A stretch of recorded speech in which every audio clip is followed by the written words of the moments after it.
हमारे खास segment budget के महारथी में आपका स्वागत है। और इस खास सेगमेंट में आज चर्चा के लिए हमारे साथ दुबई से जुड़ रही हैं फर्स्ट ग्लोबल की चेयरपर्सन और chief investment strategist Devina Mehra. Devina ji, बहुत स्वागत है आपका 18 आवर्स स्वदेश पर। देखिए, आपके आने के साथ साथ बाजार भी दिन के उच्चतम स्तर पर आ चुका है, बेंचमार्क्स देखें या ब्रॉडर मार्केट्स देखें। Thank you so much ma'am for giving your time. Thank you for having me. बिल्कुल देवीना जी, वैसे तो बजट सबसे इंपॉर्टेंट इवेंट है जिसका सभी जिक्र कर रहे हैं, और बजट आम जनता के लिए कितना फायदेमंद होगा, टैक्स स्ट्रक्चर को लेकर क्या कुछ किया जाएगा, ये सारे के सारे इंपॉर्टेंट टेकअवेज हैं। लेकिन बाजार के पिछले दिनों के उतार चढ़ाव को मद्देनजर रखते हुए शुरुआत मैं मनी मिथ एंड मंत्रा से करना चाहूंगी। आपकी किताब of course deep dive analysis करने पर ही इसकी बारीकियां हम जान पाएंगे, लेकिन इस वक्त सबसे बड़ा सवाल निवेशकों के लिए यह है कि what to do and what not to do. बताइए, एक ब्रीफ में एडवाइस दीजिए हमारे मार्केट पार्टिसिपेंट्स को, निवेशकों को। आपने मेरी किताब का नाम लिया तो ये रही किताब, और आज का दिन शुभ है क्योंकि आज से वो सभी बुक शॉप्स में भी आ गई है, अमेजोन पर भी ऑर्डर पे गए, इससे पहले प्री ऑर्डर पे थी जिसमें ही वो बेस्ट सेलर का टैग आ गया, तो ये अच्छी बात है।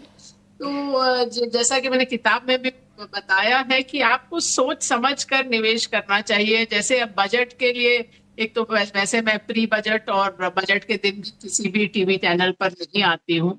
मुझे ये लगता है कि जब तक आप ठीक से समझ ना लें क्या किया गया है बजट में, और बहुत बार वित्त मंत्री के भाषण से भी स्पष्ट नहीं होता है, आपको पीछे फाइनेंस बिल को ठीक से देखना पड़ता है कि क्या हुआ है।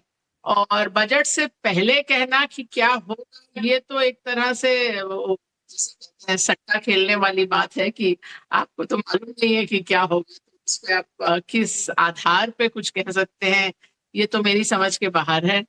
और जहां तक मेरा अपना प्रश्न है, बजट के लिहाज से हम लोग सब पार्ट बी बजट का देखते हैं जहां टैक्स में फेरबदल होती है, लेकिन जहां सरकार को असल काम करने की जरूरत है वो मेरे हिसाब से तो 3 एरियाज हैं: स्वास्थ्य, शिक्षा और रोजगार। और सबका बाजार से एक ही साल में तो लेना देना नहीं है, लेकिन आप अगर देश की अर्थव्यवस्था को देखें या कंपनियों के नतीजों को देखें तो कुछ सालों में इसका आपको असर नजर आता है कि आप शिक्षा और स्वास्थ्य पे ध्यान देंगे तभी आपके पास ऐसे रोजगार मिल सके। जो आजकल हम लोग बात करते हैं कि कंजम्पशन स्लो डाउन हुआ, तो जब तक लोगों के पास नौकरियां नहीं होंगी वो कंजम्पशन कैसे करेंगे। सब चीजें एक से एक जुड़ती है, लेकिन वही है कि एक साल का पर्सपेक्टिव नहीं है। जहां तक बाजार का सवाल है, मेरा जो मानना है वो बहुत अधिक बदला नहीं है। मेरे ख्याल शायद महीने के शुरू में आई थी मैं आपके चैनल पे, नए साल में सबसे पहला आप ही का शो किया था, और ये कि ये तो जरूर था कि बाजार में कुछ नीचे जाने की गुंजाइश थी, लेकिन आप अगर जो लार्ज कैप स्टेडी कंपनीज देखें तो वहां पर मुझे बहुत खतरा नहीं नजर आता। और वही बात मैं भी कहूँगी, लेकिन बहुत सारे एरियाज ऐसे थे जहां बहुत फ्रॉथ हो गया था, जहां जैसे small cap, micro cap, IPO में कई सेगमेंट या कई और थीम, आप पिछले साल के ही जो देख लीजिए थीमेटिक फंड्स आए थे, उनका परफॉर्मेंस कैसा रहा वो तो आप समझ जाएंगे कि आप कुछ एरियाज को छोड़ दीजिए, थोड़ा सोच समझ कर थोड़ा स्टेडी एरियाज में रहें, तो वहां अभी तो निवेशित रहने का समय है। और जब लोगों को डर लगता है, लोग सोचते हैं अभी निकल जाए, वो ही समय होता है जिसके बाद बाजार में रिटर्न आते हैं। मैम, पहले तो बहुत बहुत शुक्रिया, थैंक यू वेरी मच, और हमारी शुभकामनाएं आपकी इस किताब के लिए। आपकी किताब का नाम भी काफ़ी अच्छा है और लुक भी काफ़ी अच्छा है। वैसे आप मेरे को ये बता सकते हैं इस किताब के अंदर एक दो इम्पॉर्टेंट टिप्स जो आपने डाले हैं, वो तो भरी हुई है खैर पूरी किताब, लेकिन फिर भी जो सबसे important crux of the story, सार ऑफ द स्टोरी, वो क्या है? एक ही सार बताना तो मुश्किल है क्योंकि 40 के से ज्यादा चैप्टर लिखे और हर एक में अलग अलग चीज लिखी है, लेकिन एक चीज जो खास है वो ये कि आप जो भी चीज आपको बताई जाती है, चाहे किताब में लिखी हो, चाहे प्रोफेसर ने बताई हो, चाहे टीवी पे सुनी हो, चाहे मैंने कही हो, आप हर चीज को एक बार टेस्ट करिए कि आपके अनुभव में, आपके डेटा, आपके आंकड़ों के हिसाब से वो बात सही है कि नहीं। कभी ये मत सोचिए कि इन निवेशकों ने बहुत अच्छा किया तो उन्होंने जो किया हम वही फॉलो करेंगे तो हमारा भी उसी तरह का रिजल्ट आएगा, चाहे वो वॉरेन बफेट, चाहे राकेश झुनझुनवाला हो, चाहे जो भी आप जिनको भी हीरो मानते हो। तो वो मत करिए, सोच समझ के करिए, क्योंकि कई बार होता है कि जो आपको रिजल्ट नजर आते हैं वो असल रिजल्ट नहीं होते हैं। दूसरी बात ये भी होती है कि कोई चीज जो एक समय विशेष में काम की, एक बाजार विशेष में काम की, वो जरूरी नहीं हर बार काम करे। तो जो भी चीज आपको कही जाए उसको क्वेश्चन करिए, उसको देखिए, टेस्ट करिए कि वो सच में ऐसा है कि नहीं है।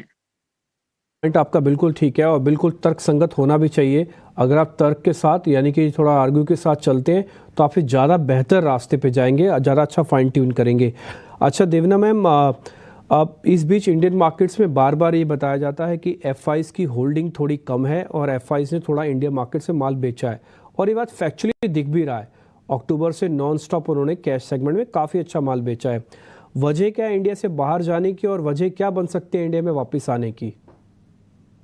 मैं तो कहूंगी डिम्पी कि आपको इस पे समय ही नहीं गंवाना चाहिए, क्योंकि आप अगर लंबे समय के लिए देखें, इस बार तो ऐसा हुआ कि एफआईआईज बेच रहे थे और बाजार गिरा, लेकिन ऐसा हमेशा होता नहीं है।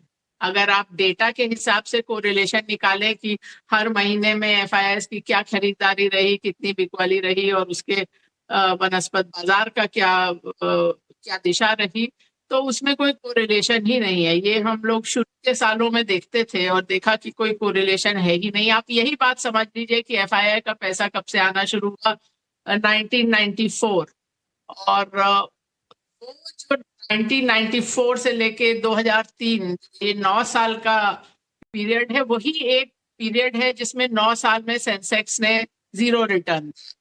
तो आप समझिए इतना सारा नया पैसा आया। उस समय म्यूचुअल फंड इंडस्ट्री का भी एक तरह से नामो निशान नहीं था, रिटेल पार्टिसिपेशन भी नहीं था, फिर भी ये एक नया स्रोत आया पैसे का, इतने बिलियंस आए और वो बाजार को हिला नहीं पाए। तो इससे ज्यादा आपको क्या प्रमाण चाहिए कि एफआईआई क्या करेंगे, उस पे समय गंवाने का कोई बहुत जरूरत नहीं है। बिल्कुल, वेल एक्सप्लेन देवीना जी। अब सीक्रेट ऑफ मल्टी बैगर्स पर मैं आपसे बातचीत करना चाहूंगी, क्योंकि जो बाजार में उतार चढ़ाव या गिरावट का दौर होता है देवीना जी, उलझन ढेर सारी होती है, निवेशक हो, मार्केट पार्टिसिपेंट्स के माइंड में हो। Formula of winning in the game, क्योंकि हर कोई चाहता है कि हमारे पोर्टफोलियो में मल्टी बैगर ही हो, लेकिन ऐसा भी पॉसिबल नहीं है। पोर्टफोलियो का गठन करते टाइम इस उलझन को कैसे सुलझाया जाए, और अगर कोई सेक्टर्स हैं जो कि आप इस वक्त वॉच आउट कर रही हैं वो भी बताइएगा। हाँ, तो एक तो बात यह है कि मल्टी बैगर्स का कोई फॉर्मूला नहीं है। कई बार लोग बोलते हैं कि आपकी 2 बड़ी फेमस कॉल रही हैं, एक एचडीएफसी बैंक जो आईपीओ के 1 साल बाद, जो लगभग उस बात को 29 साल हो गए हैं, तो उसमें आपने बाय कहा था और बोला था कि ये बेबी आर्नल्ड श्वार्ज़नेगर बनेगा जो मिस्टर यूनिवर्स थे। या फिर अमेजोन का कॉल, अगर आप विश्व के बाजारों को देखें, 2001 में हमने बाय कहा था जब वॉल स्ट्रीट पे सबका सेल था वो अमेजोन। कई बार आता है कि इस तरह के प्रश्न भी आते हैं कि अभी अभी मेरी बेटी या बेटा हुआ है, उसके लिए कौन सा स्टॉक खरीद के 25 साल। ये आप समझ लीजिए जादू की छड़ी किसी के पास नहीं है। आप दुनिया में कोई भी फंड मैनेजर या कोई भी निवेशक ऐसा नहीं रहा जिसके आप 100% तो छोड़ दीजिए, 50% फिक्स भी मल्टी बैगर रहे हों। तो ये किसी को नहीं मालूम होता शुरू में ही कि क्या मल्टी बैगर बनेगा। वो तो जेफ बेजोस या आदित्य पुरी को भी नहीं मालूम था।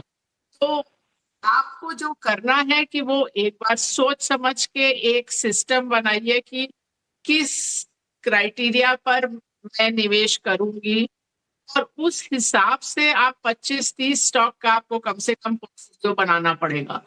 और उसमें भी आप ये समझ लीजिए कम से कम 5-7 तो ऐसे निकलेंगे जो बिल्कुल बेकार निकले, उससे आपको निकलना पड़ेगा।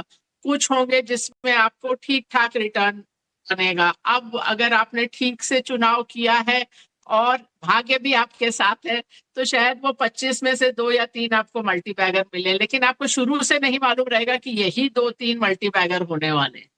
ये आप समझ के चलिए, जो भी आपको इससे विपरीत कुछ बता रहा है या बता रही है, वो सब्ज बाग दिखा रहे हैं। ये मैं भी आपको किसी के पास ये जादू छड़ी नहीं है, इतिहास में किसी के पास नहीं रही है। और जहां तक सेक्टर्स का सवाल है, अभी अभी हमने अपने पीएमएस में रीबैलेंस किया, तो उसके बाद सेक्टर जो काफी समय से हमारे अब ओवरवेट रहे हैं, वो एक है फार्मा हेल्थ केयर और दूसरा है आईटी सर्विसेज। ऑटो में थोड़ा बहुत कटौती की है, लेकिन अभी भी ऑटो कंपोनेंट्स कुछ हद तक ओवरवेट होंगे। कैपिटल गुड्स, इंडस्ट्रियल मशीनरी, अधिकतर फंड मैनेजर्स और निवेशकों को ये सेक्टर समझ में आया लगभग 2023 में, लेकिन हम 2021 से इसमें ओवरवेट थे, 3 साल ओवरवेट रहे। पिछले अक्टूबर वाले रीबैलेंस में कुछ कटौती की, अंडरवेट हो गए, उसमें से अब कुछ स्टॉक गिर के फिर से थोड़ा आकर्षक लगने लगे हैं, उसमें फिर से हम लोग आए हैं, तो थोड़ा सा फिर से ओवरवेट हो गया होगा कैपिटल गुड्स, इंडस्ट्रियल। केमिकल्स में थोड़ा ओवरवेट है, पर केमिकल्स इंडस्ट्री का कॉल नहीं होता है, क्योंकि सारी छोटी छोटी कंपनीज हैं जो अलग अलग सेगमेंट्स में हैं, तो बॉटम अप ही कॉल रहता है। बिल्कुल देवीना जी, बेबाक राय हर समय हर वक्त की तरह इस बार भी आपसे मिलती हुई। थैंक यू सो मच अपना समय हमें देने के लिए, सवालों के जवाब देने के लिए और मार्केट पर आपके एनालिसिस हमारे साथ शेयर करने के लिए। Have a nice day to you.